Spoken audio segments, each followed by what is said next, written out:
And for those of you that actually take the money to ride by people's houses and follow them in a grocery store and just kind of crowd them, intimidate them, lie to them about their medical diagnoses, things like that, hold back diagnoses on these people.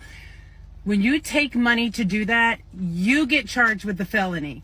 Not the person at the top, not the person at the top.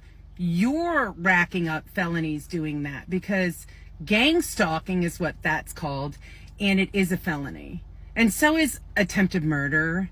I mean, these things land you in prison, and there's a lot of people in prison because of this stuff. So the person at the top with all the money that was paying all the minions go to jail, or innocent people that are being gang stalked get set up for crimes and they go to prison instead. See, so they'll never take ownership over this. They just will place the blame on the people they hired. It's them. It's not me. It's them.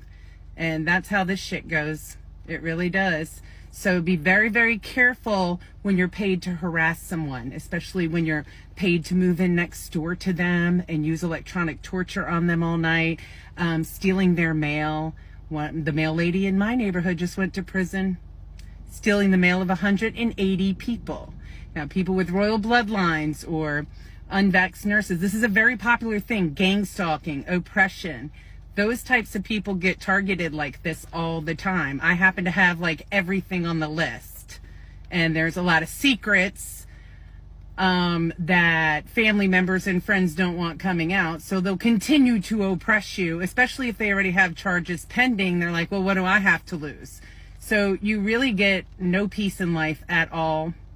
And they will literally make sure that you have no access to finances, that the people who do see you on social media aren't those that would help you. They were part of all of it. So they're not going to help you financially. They're not going to help you out of a rut.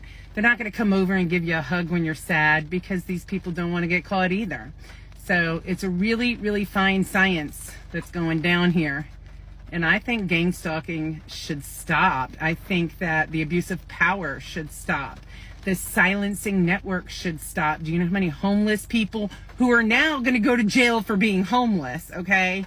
How many homeless people could use that money? How much good you can put into the world with silencing a network for $1 million or $2 million or whatever it is, you know?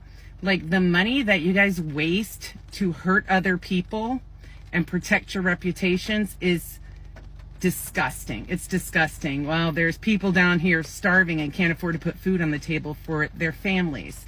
So while you're doing your dark magic on these families, I'm running around volunteering thousands of hours to try to help these children and their families. And that's just, you know, a catch-22. So I stopped doing it. How can I continue to help these families when you're oppressing my nonprofit, stealing donations? I mean, how can that even be possible? It's not right. It's all illegal, and you're not going to get by with it for much longer, no matter who you are or how long you've been